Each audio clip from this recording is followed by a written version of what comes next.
Umani nga po ng samot-saring reaksyon mula sa mga netizen ang nag-viral na larawan na ito ni Atty. Lenny at ni dating Pangulong Arroyo.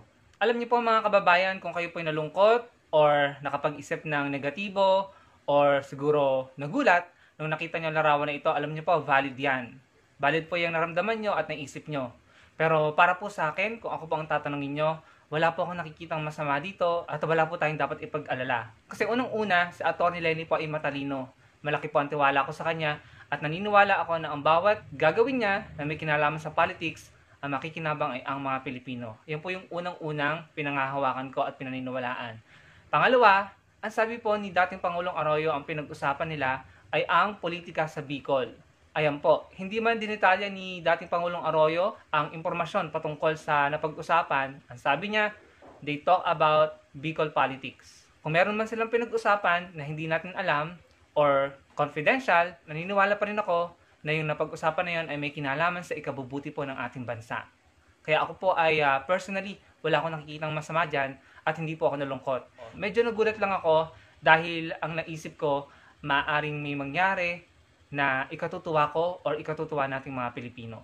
Para sa akin, wala pong dapat ipag-alala. Ano po, kung napag-usapan nila dyan ay patungkol sa politika sa Bicol, maaring pwede itong naiisip ko na maaring tumakbo sa local position sa Atty. Lenny at maaari namang hindi. Kaya sa samot-saring reaksyon ng mga netizen, may lumabas na ganito. Ayan, tinatanong kung gusto pa ba natin na si Atty. Lenny ay tumakbo sa pagkasenador, no? Kung kayo po ang tatanungin, gusto niyo ba na tumakbo pa si Atty. Lenny sa 2025 or mag-local position na lang siya? Kung ako po kasi ang tatanungin nyo, ayoko na po siyang tumakbo sa kahit anong posisyon sa gobyerno. Gusto ko na lang mag-focus siya sa angat buhay. Malaki na po yung nagagawa ng team niya, malaki na po ang nagagawa ng Atty. Lenny sa angat buhay. Wala pong limitasyon doon, walang babatikos dahil hindi po tax ng taong bayan ang ginagamit doon. Maraming tumutulong, maraming sumusuporta, maraming nagvo-volunteer na ipagpapatuloy ni Atty. Lenny at ng kanyang team ang pagsiservisyo publiko ang nakikinabang tayong mga Pilipino. Na walang humahadlang sa kanya, walang umu-oppose, bagkos tumutulong, nakikipag-cooperate, at nagvo-volunteer. So para sa akin, kontento na po ako doon. Dahil I'm sure, mas lalaki pa po ang buhay at mas marami pa silang magagawa para sa bansa natin.